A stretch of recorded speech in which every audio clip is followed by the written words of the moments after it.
பாலும் தேனும் ஓடுகிற தேசத்தை உங்களுக்கு சுதந்திரமாக கொடுப்பேன். எத்தனை பேருடைய வாழ்க்கையில் பாலும் தேனும் ஓடுகிறது? பாலும் தேனும் ஓடுகிறதான அனுபவம். பாலும் தேனும் ஓடுகிற அனுபவம் என்று சொன்னால் பால் என்ன, தேன் என்ன? வேதத்தில் சொல்லப்பட்டிருக்கிற பாலையும் தேனையும் இன்றைக்கு பார்க்க போகிறோம். பால் என்று சொன்னால் என்ன? வாசித்து பாருங்கள். எபிரேயர் நிருபத்தில் 5ஆம் அதிகாரத்தில் 12ஆம் வசனம். The book of Hebrews chapter 5 verse 12. எபிரேயர் 5ஆம் அதிகாரம். காலத்தை பார்த்தால் போதகராய் இருக்க வேண்டிய உங்களுக்கு தேவனுடைய வாக்கியங்களின் மூல உபதேசங்களை மறுபடியும் உபதேசிக்க வேண்டியதாக இருக்கிறது. பாலை உண்ணத்தக்கவர்களானீர்கள். இங்கே சொல்லப்பட்டிருக்கிறதான இந்த பால், இங்கே எதை பால் என்று பால் குறிப்பிடுகிறார்? இங்கே எபிரேயர் நிருபம் பவுல் தான். பால் என்று எழுதுகிறவர் ஒரு பால்.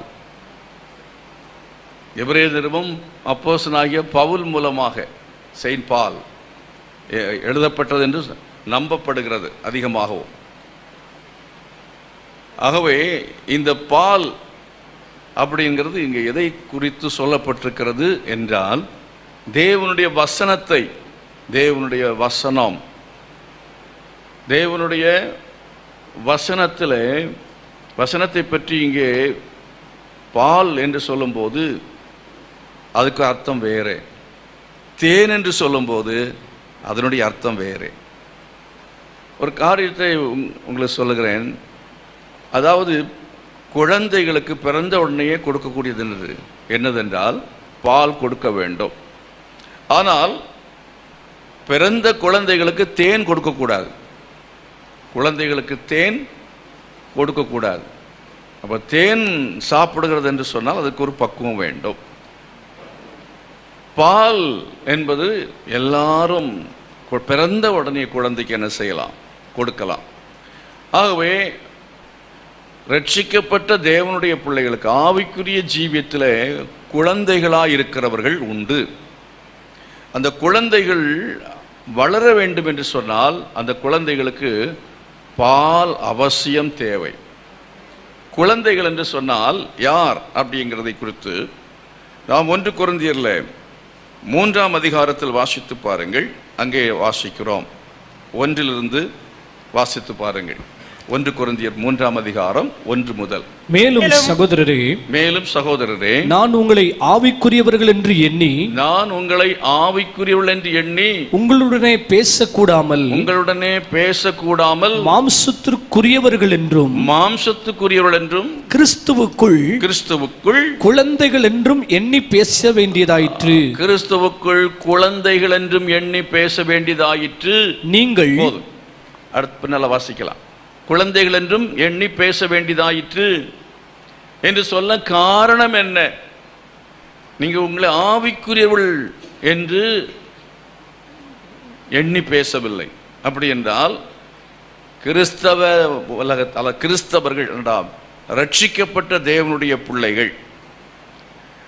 1 கொரிந்தியரில் நீங்கள் 2ஆம் அதிகாரத்தில் வாசிக்கும் பொழுது 14ஆம் வசனம் சொல்லுகிறது, ஜென்ம சுபாவமான மனுஷனோ தேவனுடைய ஆவிக்குரியவர்களை என்ன செய்ய மாட்டான்? ஏற்றுக்கொள்ள மாட்டான். அது ஒரு வகை. அது என்ன வகை? மனுஷர்ல ஜென்ம சுபாவம் உள்ளவன். ஜென்ம சுபாவம் உள்ளவன் ரட்சிப்பு என்று சொன்னால், அல்லாவிட்டால் பரலோகம் என்று சொன்னால், ஆவிக்குரிய எந்த காரியங்களை குறித்து சொன்னாலும் வசனத்தை பற்றி பேசினால் அவன் என்ன செய்ய மாட்டான்? ஏற்றுக்கொள்ள மாட்டான். அவனிடத்தில் போய் இயேசு வருகிறார் என்று சொன்னால், வருகையை பற்றி பேசினால் அவனுக்கு அது பரியாசமாக இருக்கும். அவன் ஏற்றுக்கொள்ள மாட்டான். ஜென்ம சுபாவமான மனுஷன் வசனத்தை என்ன செய்ய மாட்டான்? ஏற்றுக்கொள்ள மாட்டான். இப்போ உலகத்தில் பல ஆட்கிட்ட போய் நீங்கள் பைபிளை திறந்து வசனத்தை சொன்னால் அவன் கேட்க மாட்டான். இன்னும் சொல்ல போனால் வசனத்தை பேசுகிற சமயத்தில் சிலருக்கு தூக்கமே வருகிறது. ஏற்றுக்கொள்ள மாட்டான் மட்டுமல்ல, சில ஆட்கள் அந்த வசனத்தை அவர்களாலே என்ன செய்ய முடியவில்லை, அவர்களால் கேட்பதற்குரியதான அந்த திறமை இல்லை என்று சொல்லலாம், புரிதல் இல்லை என்று சொல்லலாம், விளங்கி கொள்ளக்கூடியதான அந்த தன்மை இல்லாத மக்களாக இருக்கிறத பார்க்கிறோம். இங்கே ஆவிக்கு ஜென்ம சுபாவம் உள்ள மனுஷன் ஏற்றுக்கொள்ளவே மாட்டான். அவைகள் அவனுக்கு எப்படி தோன்றும்? பைத்தியமாக தோன்றும். வேதத்தில் உள்ள வசனங்களை அவன் படித்தால் அவனுக்கு இதெல்லாம் பைத்தியமாக தோன்றும். இந்த வேத புத்தகத்தை நீங்கள் எல்லாரும் என்ன செய்ய முடியாது, விளங்கி கொள்ளவே முடியாது. இதை படிக்கும்போது உங்களுக்கு எத்தனை பேருக்கு பைத்தியமாக தோன்றி இருக்கிறது? நீங்கள் அப்படி உங்களுக்கு தோன்றினாலும் தோன்றாதது போல எல்லாம் சரி, பைபிள் இது நம்ம என்ன தப்பாக நினைக்கவே கூடாது என்று சொல்லி அது மனசுக்குள்ளே வச்சுருப்பீங்க, வெளியே சொல்ல மாட்டீங்க. ஆனால் உள்ளுக்குள்ளால ஏதோ இதில் நம்ம ஏற்றுக்கொள்ள முடியாத விஷயங்கள் இருக்கிறது. இதை எப்படி ஏற்றுக்கொள்வது அப்படிங்கிற கேள்வி இருக்கும். வாலிப பிள்ளைகள், அதாவது உங்கள் செவ்வாய்க்கிழமையில் ஆன்லைனில் என்னுடைய வேத பாடத்தை கவனிக்கிறார்கள், வந்து ஆன்லைனில் வருகிறார்கள். சேலம் கால்வரி AG 17 அப்படிங்கிற அந்த ஆப்பில் அவர்கள் இணைந்து கிட்டத்தட்ட ஒரு 100 பேர் அந்த இணைப்பில் வருகிறார்கள். அதில் ஒரு சிலர் என்ன செய்வார் என்றால், வியாழக்கிழமையில் என்ன செய்வார்கள், நான் சொல்கிறேன் செவ்வாயில் புதன்கிழமையில் வாலிபர்கள் புதன்கிழமையில் வருவார். வியாழக்கிழமையில் ஒரு கூட்டம் வருவார்கள். அதில் பாதி பேர், 3ல் ஒரு கூட்டம் வியாழக்கிழமை வருவார்கள். அவர்கள் நிறைய கேள்விகளை கொண்டு வருவார்கள். அவர்களுடைய கேள்வி, கடந்த வாரத்தில் ஒரு கேள்வி, கடந்த வாரத்தில் கேட்கப்பட்ட கேள்வி என்னவென்றால், கிருபையின் காலம் என்றால் என்ன? பழைய ஏற்பாட்டில் கிருபை இல்லையா? பழைய ஏற்பாட்டில் ஆண்டவர் கிருபையா இல்லையா? ஏன் இது கிருபையின் காலம் என்று சொல்லப்படுகிறது? எனக்கு சந்தேகமாக இருக்கிறதுன்னு ஒரு வாலிப பிள்ளை ஒரு கேள்வி கேட்டார். அதுக்கான பதிலை கொடுப்பதற்கு 3/4 மணி நேரம் எடுத்துக்கொண்டேன். ஆகவே இந்த கேள்வியை விளக்கி சொல்ல வேண்டும். அதற்கு முன்பு ஒரு கேள்வி, மெல்கிசேதேக் என்று சொல்லப்பட்டிருக்கிறது, அது யார் என்கிற ஒரு கேள்வி. இந்த மெல்கிசேதேக்கை பற்றி விளக்கி பேசினேன். ஆகவே இது அந்த புதன்கிழமையிலே வருகிறவர்களுக்கு அதை பற்றியதான ஒரு கரிசனை, ஆர்வம் இல்லை. கேள்விகளுக்கு பதில் தெரிந்து கொள்ள வேண்டும் என்றோ கேள்விகளை கேட்பதோ இல்லை. கேள்வி ஒருவன் கேட்கவில்லை என்றால் 2 விஷயம். ஒன்று என்னன்னா, அவன் கொஞ்சமே வேதத்தை என்ன செய்யவில்லை, அவன் படிக்கவில்லை. வேதத்தை கொஞ்சம் கூட படிக்காதவனுக்கு வேதத்தில் கேள்வியே இருக்காது. இன்னொருவனுக்கு என்னன்னா, அரைகுறையாய் படிக்கிறவனுக்கு வேதத்தில் என்னவென்று சொன்ன, அரைகுறை என்று சொல்ல கொஞ்சம் படித்தவர்களுக்கு, ஓரளவு படித்தவங்களுக்கு நிறைய சந்தேகங்கள் இருக்கும். அது தவறு கிடையாது. இனி நன்றாய் படித்தவர்களுக்கு வேதத்தில் சந்தேகமே இருக்காது. கரங்களை வைத்து கர்த்தரை மகிமைப்படுத்தும். அல்லேலூயா. சந்தேகம் வரும். அந்த சந்தேகத்தை அவர்களே என்ன செய்வார் என்று சொன்னால், அதை நிவர்த்தி செய்து கொள்வார்கள், அதை புரிந்து கொள்வார்கள், அதை கற்றுக்கொள்வார்கள். வேதத்தை நாம் கற்றுக்கொள்வது என்பது மிக மிக அவசியமான காரியம். இப்போ ஜென்ம சுபாவம் உள்ளவன் அவன் ஏற்றுக்கொள்ள மாட்டான், அவனுக்கு பைத்தியமாக தோன்றும். அவைகள் ஆவிக்குரிய பிரகாரமாய் ஆராய்ந்து நிதானிக்கப்படுகிறவைகளானபடியால், இப்போ வேத வசனத்தை நீங்கள் கற்றுக்கொள்ள வேண்டும் என்றால், அவற்றால் புரிந்து கொள்ள வேண்டும் என்றால், அது உங்களுக்கு பலனளிக்க வேண்டும் என்று சொன்னால் ஆராய்ந்து நிதானிக்க வேண்டும். ஆராய்ச்சி செய்கிற அனுபவம் தேவை. வாசிக்கிறது என்று ஒன்று இருக்கிறது. வாசிப்பது அவசியம், தேவைதான். அதோடு நிற்காமல் எத்தனை பேர் நீங்கள் வேதத்தை ஆராய்ந்து பார்க்கிறீர்கள்? எல்லாரும் என் முகத்தை பாருங்க, தரையை பார்க்க வேண்டாம், பாதாளத்துக்கு போயிடுவீங்க. அப்படி யாராவது கீழே பார்த்துட்டு தான் கொஞ்சம் தட்டி சொல்லுங்க, இங்க பாருங்க. கீழே பார்க்க யாராவது இருக்காங்களா? சோத்திரம், அல்லேலூயா. எல்லாரையும் பார்ப்பேன். நீ என்ன செய்யக்கூடாது இப்போ? ஆமாம், கீழே பார்த்து அப்படியே தியானம் பண்ணுறது மாதிரி இருப்பீங்க, தூங்கியிருப்பீங்க. என்ன பார்க்கணும்? வசனம், பைபிள் இருக்கா கையில்? வசனத்தை புரட்டுங்க, குறிச்சிக்கிங்க. புரியுதா? இந்த வசனம் கேட்கணும். தேவனுடைய வார்த்தையை, வசனத்தை கேட்பது, உபாகமத்தின் புஸ்தகம் 28ஆம் அதிகாரத்தில் 1ஆம் வசனத்தை வாசித்து பாருங்க. இங்க வந்து ஆலயத்தில் வந்து நீங்க சாமி கும்பிட்டுட்டு போறதுக்கு வந்திருக்கீங்களா, இல்ல வசனம் கேட்க வந்தீங்களா? இன்று சாமி கும்பிட்டு போற வந்தீங்களா? அது இங்க வரணும்னு அவசியமே இல்லை. சில இடங்கள் இருக்கும், ரோட்லேயே கும்பிட்டுட்டு போயிட்டே இருக்கலாம். இப்படி இப்படி தட்டிட்டு இங்கே தட்டிட்டு பின்ன தள்ள முன்னாலெல்லாம் தட்டிட்டு போயிட்டே இருக்கலாம். அது இல்லை. இங்கே என்னன்னா ஆண்டவரை ஆராதிச்ச உள்ள நேரம், அதுக்கு பிறகு தேவனுடைய வார்த்தையை வசனத்தை கேட்குற இடம். வசனத்தை என்ன செய்யணும்? கேட்கணும். பாலும் தேனும் ஓடும். எப்போ? கேட்டா ஓடும். அது என்ன பாலும் தேனும் எப்படி ஓடும் பாருங்க.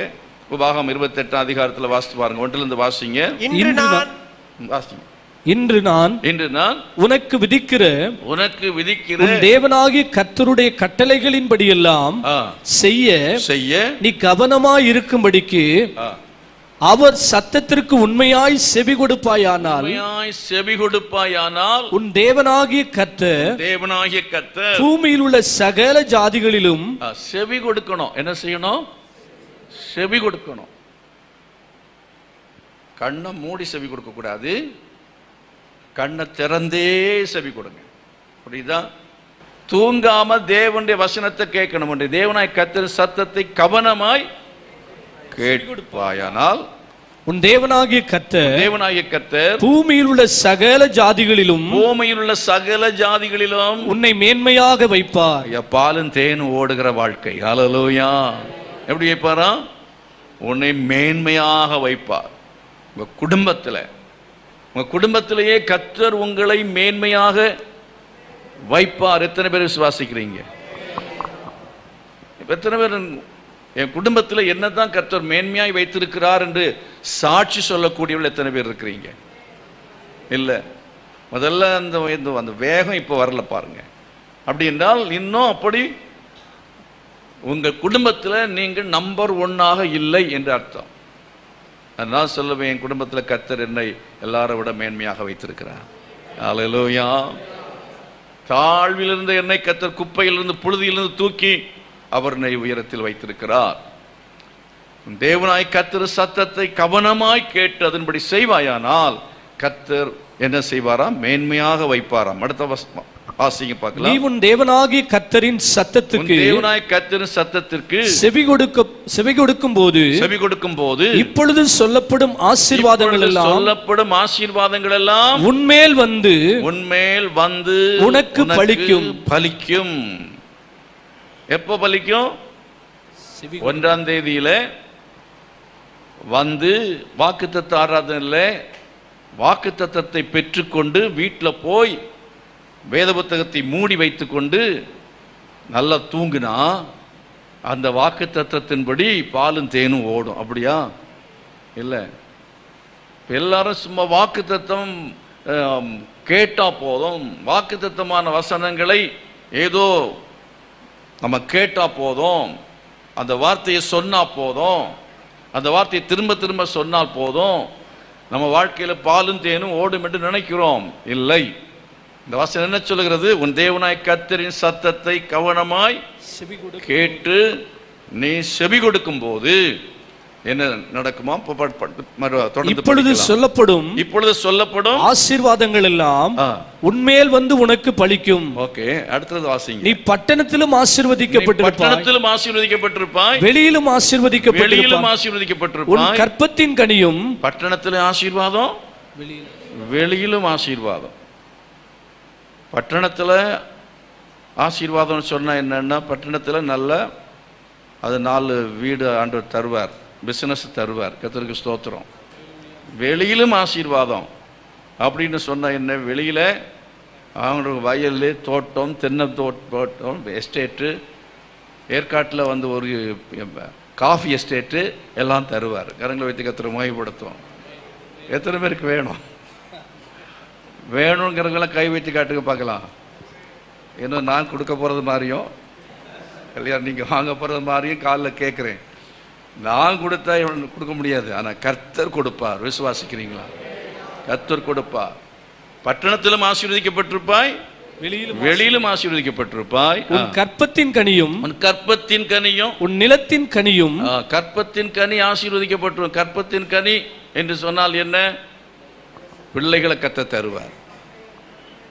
கர்த்தர் உங்களுக்கு பிள்ளைகளை தருவார். திருமணமாகி உங்களுக்கு பிள்ளைகள் பிறக்கும். அந்த பிள்ளைகள் நல்ல விதமா பிறக்கும். அந்த பிள்ளைகள் நல்ல ஆசீர்வாதமா இருப்பார்கள். 128 சங்கீதத்தில் தானே என்ன படிக்கிறோம்? உன் பிள்ளைகள் பந்தியை சுற்றிலும் ஒலிவ மர கன்றுகளை போல் இருப்பார்கள். ஒலிவ மர கன்றுன்னா அவைகள் பற்றி நிறைய பேசலாம், அதுக்குள்ள போகலை. ஒலிவ மர கன்றுன்னா நிறைய அர்த்தம் உண்டு. ஆகவே ஒலிவ மர கன்றுகளை போல் ஆவிக்குரியவங்களா இருப்பார்கள், பந்தியை சுற்றிலும் இருப்பார்கள், நீண்ட ஆயுசு உள்ளவர்களாக இருப்பார்கள், அபிஷேகம் நிறைந்தவர்களாக இருப்பார்கள். இதெல்லாம் அதோட அர்த்தம் இருக்கிறது. அப்படி கர்த்தர் உங்கள் கற்பத்தின் கனி என்ன செய்வார்? ஆசீர்வதிப்பார். என் பையன் ஆலயத்துக்கு வர மாட்டேங்கிறானே, நீ கவலைப்பட்டு இருக்கலாம். காரணம் அப்படி பிள்ளைகள் அப்படி இருக்க காரணம் என்ன? நீங்க அவர்களை சரியா என்ன செய்யவில்லை, நீங்க அவர்களை சரியா வளர்த்தவில்லை அப்படின்னு சொல்லும்போது வசனத்தை அவங்களுக்கு சொல்லிக் கொடுக்க. நீங்க வசனத்தை கை கொண்ட, நாம் கர்த்தருடைய வசனத்தை கை கொண்டால் கர்த்தர் நம்முடைய பிள்ளைகளை ஆசீர்வதிப்பார். கற்பத்தின் கனி என்ன செய்யப்படும்? ஆசீர்வதிக்கப்படும். இன்னைக்கு உட்கார்ந்து 2 மணி நேரம் நீங்க ஜெபம் பண்ண பாருங்க, நாளைக்கு உங்க பிள்ளைகள் ஒரு மாற்றத்தை பார்ப்பீங்க. இன்றைக்கு 2 மணி நேரம் உட்கார்ந்து சினிமா பாருங்க, நாளைக்கு உங்க பிள்ளைகளை சில மாற்றத்தை பார்ப்பீங்க. 2 மாற்றத்துக்கு வித்தியாசம் உண்டு. 2 மணி நேரம் ஜெபம் பண்ற இன்றைக்கு நாளை தினத்துல அவர்களுடைய வாழ்க்கையில மட்டும் நல்ல, குறிப்பா அவங்க வாழ்க்கையில, நம்ம வாழ்க்கையில ஏதாவது சரியில்லாத சில காரியங்களை செய்தா உடனே அந்த பிள்ளைகள் அதை பாதிக்கும். உடனே பிள்ளைகள் அதை பாதிக்கும். நீங்க நோட்டீஸ் பண்ணுங்க. தவறான காரியங்களை நீங்க செய்யும்போது, அதாவது ஒரு பையன் சரியில்லை, இன்னொரு பையன் வந்து வீணா போயிட்டான் ஒருத்தருக்கு. இவங்க 2 பேரும் இப்படியே போனாங்கன்னு பார்த்தா இவர் சரியில்லை. இவர் இரவும் பகலும் போன்லயே உட்கார்ந்து இருக்கிறார். போன்ல உட்கார்ந்து என்னதான் பார்க்கிறான்னு கடைசியா விசாரிச்சு பார்த்தா அசுத்தமான படங்களை பார்த்துட்டு இருக்கிறதாக செய்தி வருகிறது. அப்போ சபையிலையும் உட்கார்ந்து சில பிள்ளைங்க தேவையில்லாத பார்க்கிறார்கள் என்று சொல்லி செய்தி வருகிறது.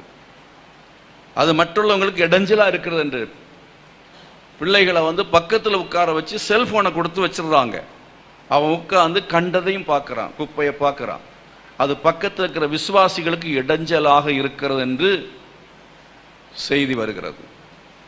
அப்போ நீங்க பைபிள் படிச்சீங்கன்னா, வசனத்தை கை கொண்டால் உங்க பிள்ளைகள் கற்பத்தின் கனியை கர்த்தர் ஆசீர்வதிப்பார். ஒலிவ மர கன்றுகளை போல் அவர்கள் இருப்பார்கள். எத்தனை பேர் உங்க பிள்ளைங்க ஆசீர்வாதமா இருக்கிறாங்க? அந்த எங்க பிள்ளைகளை கர்த்தர் ஆசீர்வதிக்கிற வச்சிருக்கிறான்னு சொல்றீங்க. இல்லை எத்தனை பேர் இன்னும் கர்த்தரை ஆசீர்வதிக்க விரும்புறீங்க? ஒருவேளை உங்க பிள்ளைகள் சரியா இல்லைன்னு அது காரணம் நீங்க கர்த்தருடைய வார்த்தையின்படி, வசனத்தின்படி செவி கொடுத்து சரியா என்ன செய்யல, நடக்கவில்லை என்றுதான் அர்த்தம். சரியா நம்ம தேவனுடைய வசனத்துக்கு பயந்து நடக்கும் பொழுது கர்த்தர் நிச்சயமாய் உங்கள் பிள்ளைகளை அவர் கற்பத்தின் கனி என்ன செய்யப்பட்டோம்? ஆசீர்வதிக்கப்பட்டிருக்கும். இனி வாசிங்க பார்க்கல. கற்பத்தின் கனியும் உன் நிலத்தின் கனியும், உன் நிலத்தின் கனியும். அதாவது நிலத்திலே நம்ம என்ன போட்டாலும் அது நல்ல விளைச்சலை தரும். நிலத்தின் கனி. இப்ப எல்லாரும் விவசாயம் நம்ம செய்கிறது இல்லை. ஆகவே இது நமக்கு ஒருவேளை பொருத்தம் இல்லாதது போல தெரியலாம். ஆனால் நம்ம என்ன என்ன காரியங்களை செய்கிறோமோ, விவசாயம் செய்கிறவர்கள் நிலத்தின் கனி இல்லை அப்படின்னு சொன்னா வியாபாரம், தொழில். ஆகவே நம்முடைய தொழிலா இருக்கலாம், நம்முடைய விவசாயமா இருக்கலாம், இல்லை உத்தியோகமா இருக்கலாம், அதில் கர்த்தர் நல்ல வருமானத்தை தருவார். கரங்களை வைத்து கர்த்தர் மகிமைப்படுத்துவோமா? அது நல்ல பலன் கொடுக்கும், ப்ரமோஷன் கிடைக்கும். கர்த்தர் அப்படிலாம் செய்வார். என்ன செய்யணும்? நம்ம கர்த்தருடைய வசனத்தை நாம் என்ன செய்யணும்? கேட்க வேண்டும். அதை நல்லா கேட்கணும். சரி, அதில் சொல்லப்பட்டிருக்கிற வசனங்கள் எல்லாத்தையும் வீட்டில் போய் படிங்க. நிறைய ஆசீர்வாதம் சொல்லப்பட்டிருக்கிறது. அப்புறம் வேகமாக வேணா வாசி விட்டுலாமே, வாசிங்க பார்க்கலாம். உன் மாடுகளின் பெருக்கமும் மாடுகளின் பெருக்கம், உன் ஆடுகளின் மந்தைகளுமாகிய ஆடுகளின் மந்தைகளுமாகிய உன் மிருகச் ஜீவன்களின் பலனும் ஆசீர்வதிக்கப்பட்டிருக்கும். ஆசீர்வதிக்கப்பட்டிருக்கும். உன் கூடையும் மாப்பிசைகிற உன் தொட்டியும் ஆசீர்வதிக்கப்பட்டிருக்கும். ஆசீர்வதிக்கப்பட்டிருக்கும். நீ வருகையிலும் ஆசீர்வதிக்கப்பட்டிருப்பாய். நீ போகையிலும் ஆசீர்வதிக்கப்பட்டிருப்பாய். உனக்கு விரோதமாய் எழும்பும் உன் சத்துருக்களை கர்த்தர் உனக்கு முன்பாக முறியடிக்கப்படும்படி ஒப்புக் கொடுப்பார். ஒரு வழியாய் உனக்கு விரோதமாக புறப்பட்டு வருவார்கள். 7 வழியாய் உனக்கு முன்பாக ஓடி போவார்கள். கர்த்தர் உன் களஞ்சியங்களிலும் நீ கையிடும் எல்லா வேளைகளிலும் உனக்கு ஆசீர்வாதம் கட்டளையிடுவார். உன் தேவனாகிய கர்த்தர் உனக்கு கொடுக்கும் தேசத்திலே உன்னை ஆசீர்வதிப்பார். நீ உன் தேவனாகிய கர்த்தரின் கட்டளைகளை கைக்கொண்டு அவர் வழிகளில் நடக்கும்போது கர்த்தர் உனக்கு ஆணையிட்டபடியே உன்னை தமக்கு பரிசுத்த ஜனமாக நிலைப்படுத்துவார். என்ன செய்வார்? நிலைப்படுத்துவார். அப்பொழுது கர்த்தருடைய நாமம் உனக்கு தரிக்கப்பட்டது என்று பூமியின் ஜனங்கள் எல்லாம் கண்டு உனக்கு பயப்படுவார்கள். உனக்கு கொடுப்பேன் என்று கர்த்தர் உன் பிதாக்களுக்கு ஆணையிட்ட தேசத்தில் கர்த்தர் உன் கற்பத்தின் கனியிலும் உன் மிருகச் ஜீவன்களின் பலனிலும் உன் நிலத்தின் கனியிலும் உனக்கு பரிபூர்ண நன்மை உண்டாக கட்டளையிடுவார். ஏற்ற காலத்தில் உன் தேசத்திலே மழை பெய்யவும் நீ கைட்டு செய்யும் வேலைகள் எல்லாம் ஆசீர்வதிக்கவும் கர்த்தர் உனக்கு தமது நல்ல பொக்கிஷ சாலையாகிய வானத்தை திறப்பார். நீ அநேக ஜாதிகளுக்கு கடன் கொடுப்பாய். நீயோ கடன் வாங்காதிருப்பாய். கடனாளியா இருக்க மாட்டாய். இன்று நான் உனக்கு விதிக்கிற அப்ப இந்த விதமாக ஆண்டவர் செய்யும் போது இதுக்கு பேர் தான் பாலும் தேனும் ஓடுகிற வாழ்க்கை. அல்லேலூயா. உன் தேசத்துல பாலும் தேனும் ஓடும். அதுக்கு பின்னால அதாவது சொல்லப்பட்டிருப்ப வறட்சி, பாழடிக்கப்பட்டதான பாழாய்ப்போன தேசம், பாழான வாழ்க்கை, சாபமான வாழ்க்கை. அதுக்கு பிறகு இனி உள்ள காரியங்கள் சொல்லப்பட்டு சபிக்கப்பட்டிருப்பாய் என்று சொல்லி ஆசீர்வாதத்தில் சொல்லப்பட்டிருக்கிறத விட 2 மடங்கு சேர்த்து சாபத்தை சொல்லுகிறார். ஆகவே நம்முடைய வாழ்க்கை அது ஆசீர்வாதமாய் பாலும் தேனும் ஓடுகிறதான ஒரு வாழ்க்கை அது நமக்கு கிடைக்க வேண்டும் என்றால் கர்த்தருடைய வார்த்தை வசனத்துக்கு நம்ம என்ன செய்யணும்? செவி கொடுக்க வேண்டும். செவி கொடுத்தல் என்று சொன்னால் அதாவது சபையில பேசும்போது நல்லா கேட்கணும். அது முதல்ல. அது மட்டும் இல்ல, கர்த்தர் உங்களோடு கூட வசனத்திலிருந்து பேசுவார். எப்படி பேசுவார்? வசனத்திலிருந்து பேசுவார். வசனத்திலிருந்து அவர் பேசுகிறது நமக்கு நல்லாவே தெரியும். வசனத்திலிருந்து என்ன சொல்லுகிறாரோ அவைகளை நாம் அப்படியே என்ன செய்ய வேண்டும்? செவி கொடுக்க வேண்டியது அவசியமாக இருக்கிறது. கர்த்தர் மகிமைப்படுத்துவோமா? அதான் என்னுடைய வாழ்க்கையில நான் கர்த்தருடைய அந்த சித்தம், ஆண்டவர் என்ன சொல்லுகிறார், அவர் சொல்லாததை செய்யக்கூடாது. ஆண்டவர் அதாவது எங்க உங்களை இருக்க சொல்றாரு அங்க இருக்கணும். ஒரு வீட்டை நீங்க மாத்துறீங்களா, வீட்டை மாற்றும் போது கூட கர்த்தர்கிட்ட கேட்டு மாத்துங்க. கர்த்தருக்கு ஸ்தோத்திரம். அல்லேலூயா. நினைச்சவனே எடுத்த கவிழ்த்தேன்னு காரியங்களை செய்யக்கூடாது. ஆண்டவர் நல்லா கேட்டு ஜெபத்தோட நம்ம கேட்கிற சமயத்தில் கர்த்தர் நம்மோடு கூட பேசுவார். ஆண்டவர் நம்மோடு தெளிவாக பேசுவார். கர்த்தர் பேசுகிறது நமக்கு தெரியணும், சாத்தான் பேசுறது நமக்கு தெரியணும். சில சமயத்தில் மனுஷர் பேசுவார்கள். யார் பேசினா? ஆபிரகாமிட்ட சாராள் பேசினாள். மனைவி பேச்சையே கேட்கிறவனா இருந்தா கர்த்தர் பேசவே மாட்டார். மனைவி பேச்சை கேட்டதுனால ஆண்டவர் கிட்டத்தட்ட 13 வருஷ காலம் நினைக்கிறேன் கர்த்தர் அவனோட பேசவே இல்லை. கர்த்தர் பேசவே இல்லை. 83 வயதில் அவன் யாரை பெற்றான்? இஸ்மவேலை பெற்றான். அதுக்கு பிறகு கர்த்தர் அவனோடு பேசுறதுக்கு அதுக்கு பிறகு ஆண்டவர் ஆதியாகமம் 17ஆம் அதிகாரத்தில் கர்த்தர் பேசுகிறார். மறுபடியும் கர்த்தர் அவனோட பேசுகிறார். எத்தனை வயதில்? இன்னும் அவனுக்கு வயதெல்லாம் இன்னும் பல வருஷங்களுக்கு பிறகுதான் ஆண்டவர் அவனோட பேசுறத பார்க்குறோம். நிறைய வருஷம் அவனோட கர்த்தர் பேசவே இல்லை. ஆனால் அப்படின்னால நம்ம மனுஷர் பேச்சை கேட்கக்கூட, மனைவி பேச்சை கேட்டதுனால தான் ஆதாம் பாவம் செய்தான். ஆதாம் தோட்டத்தை விட்டு துரத்தப்பட்டான். ஆனால் அப்படின்னால மனுஷருடைய பேச்சை கேட்கக்கூடாது.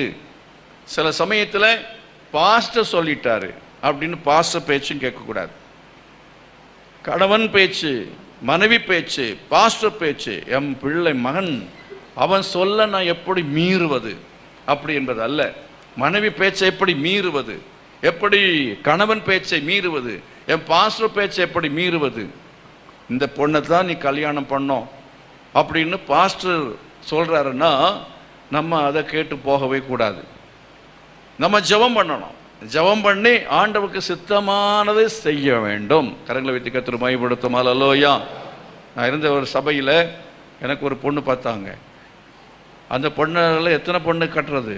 ஒன்று தானே கட்ட முடியும். ஏதோ ஒன்றை கட்டியிருந்தா மற்றவெல்லாம் கோவிச்சுக்குவாங்க.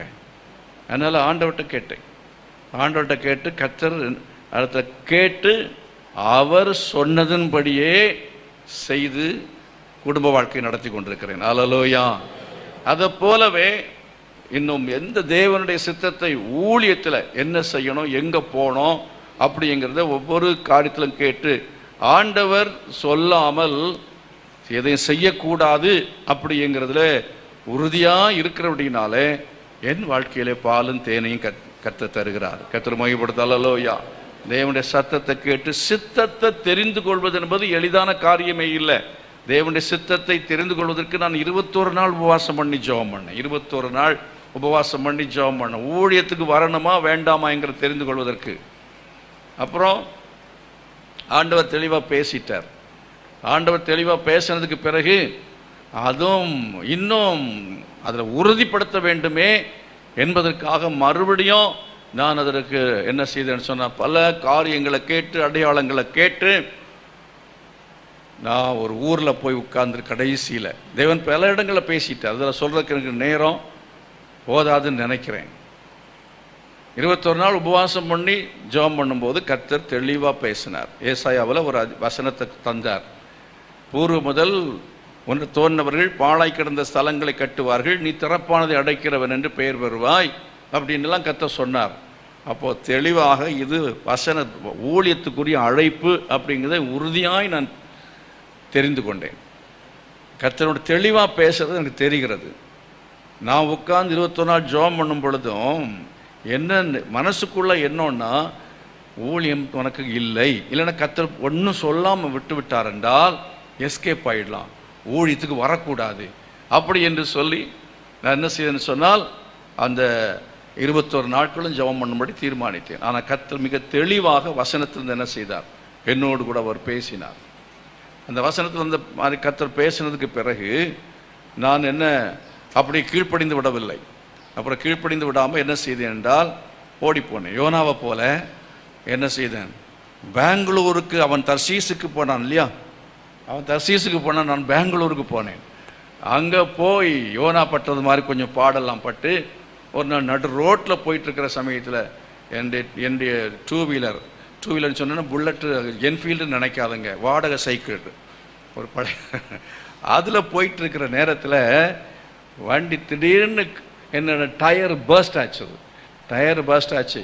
இப்போ நேரத்துக்கு லேட்டு, இன்றைக்கி போனால் அந்த ஆள் திட்டுவானே அப்படின்னு நினச்சிட்டு அப்படியே இறங்கி நிற்கும்போது என்ன ஆண்டவரே அப்படின்னு சொல்லும்போது கர்த்தர் பேசினார், நான் உன்னை இந்த வேலைக்கு போக சொல்லலை, மரியாதையாக ஊழியத்துக்கு போனார். பயங்கரமாக என்னுடைய உள்ளத்தில் வந்த சத்தம் கேட்கறது. அப்போ ஆண்டவர் வசனத்தின் மூலமாய் பேசுகிறது மாத்திரமல்ல, நம்முடைய இருதயத்தில் ஒரு சத்தம், அவர் சத்தம் கேட்கும்.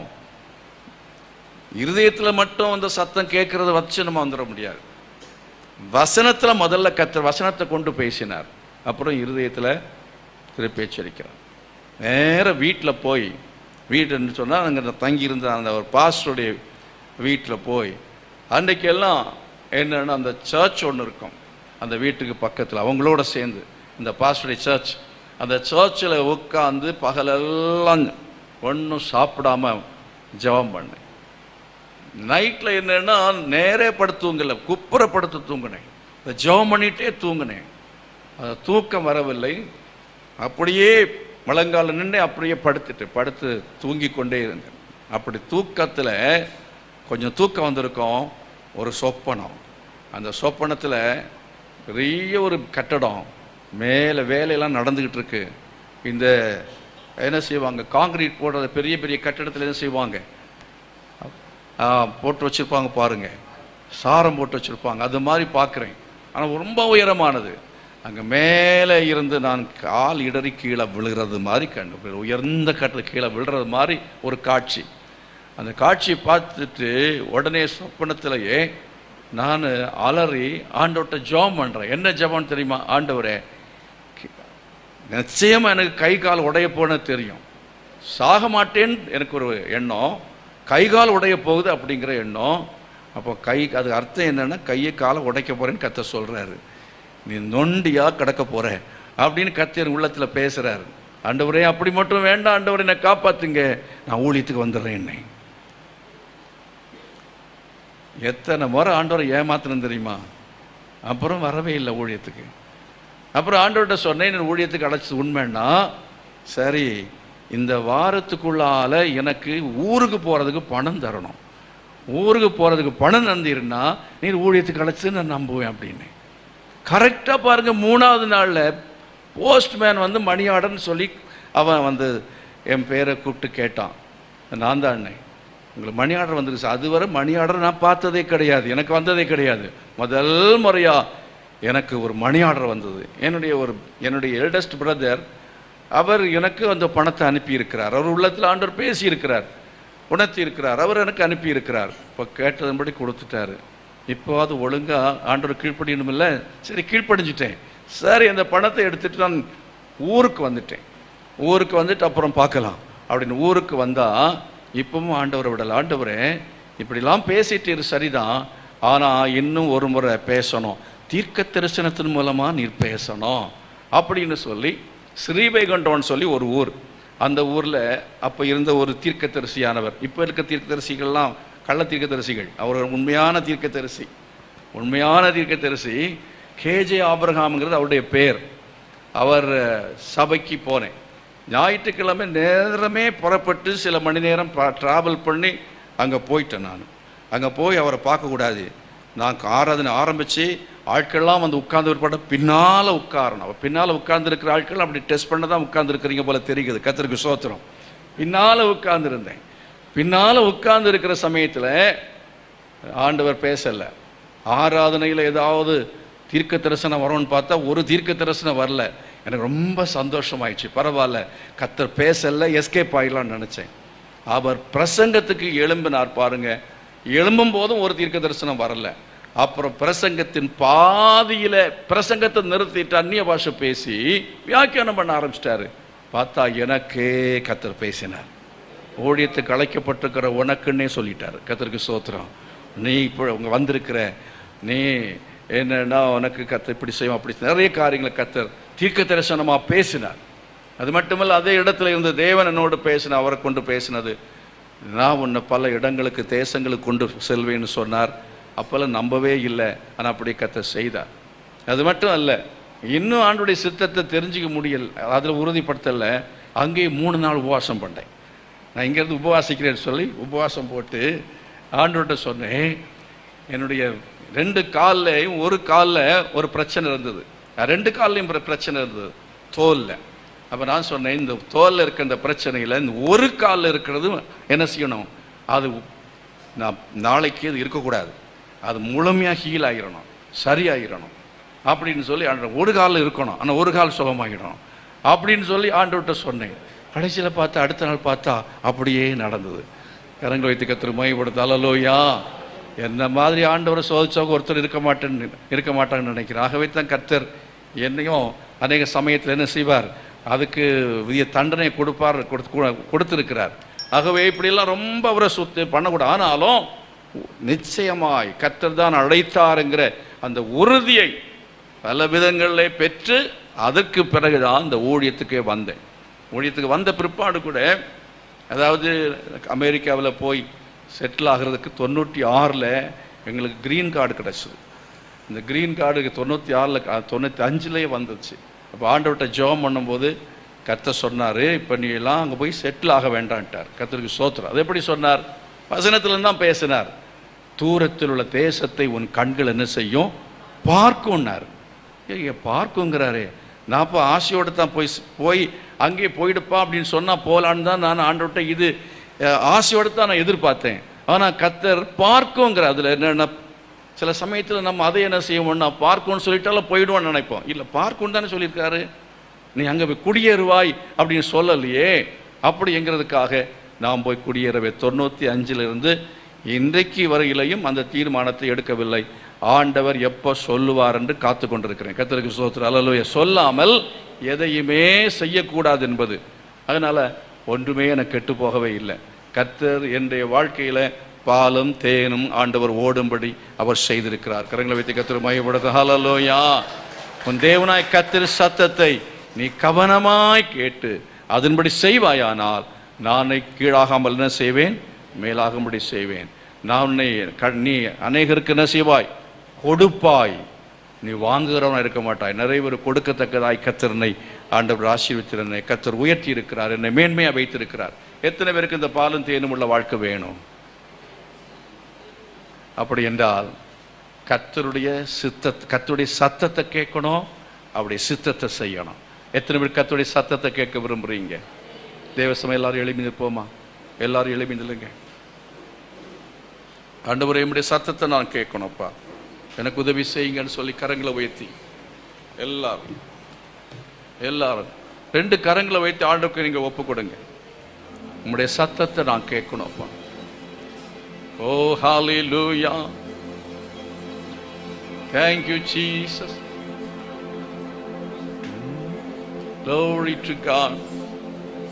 உம்முடைய சத்தத்தை நாங்க கேட்கணும்ப்பா, உம்முடைய சித்தத்தை செய்யணும். உபாகம் 28ஆம் அதிகாரத்தில் சொல்லப்பட்டிருக்கிறதன்படியாய் ஆண்டவரே, எங்களுக்கு பாலும் தேனும் உள்ள வாழ்க்கை உண்டாக நீ கிருபை செய்ய வேண்டும் என்று ஜெபிக்கிறேனப்பா. நீ உதவி செய்ய வேண்டும் என்று ஜெபிக்கிறேன். கரங்களை உயர்த்தி இருக்கிற நம்முடைய பிள்ளைகளுக்காக ஜெபிக்கிறேன். ஒவ்வொருவரையும் நீர் ஆசீர்வதிப்பீரா. ஒவ்வொருவரையும் கர்த்தர் ஆசீர்வதிப்பீராக. 2 கரங்களை வைத்து ஆண்டு சபை சொல்லுங்க. ஆண்டவரே, உம்முடைய சத்தத்தை நான் கேட்பேன், உம்முடைய சித்தத்தை நான் செய்வேன். ஓ, எந்த ஒரு சின்ன காரியமா இருந்தாலும் ஒரு பெரிய காரியமா இருந்தாலும் உம்முடைய சத்தம். ஓ ஹல்லேலூயா. Glory to God. Thank you Jesus. Thank you Jesus. உமக்கு ஸ்தோத்திரம். Thank you Lord. Hallelujah. Glory to God. உமக்கு நன்றி செலுத்துகிறோம் ஆண்டவரே. Thank you Lord. Hallelujah. தேவ சித்தம் நிறைவேற என்னையும் அடைக்கீரே. தேவ சத்தம் என்னுள்ளம் பலமாக தோணிக்குதே. தேவ சித்தம் என்னையும் அடைக்கீரே. சத்தம் என்னுள்ளம் பலமாக தோணிக்குதே. மறுபடியும் தேவ சித்தம் நிறைவேற என்னையும் பாடைக்கீரே. தேவ சத்தம் பலமாக தோணிக்குதே. முட்களுக்குள் மலர்கின்றதோ மக்களை கவரும் லீலி புஷ்பம்போ.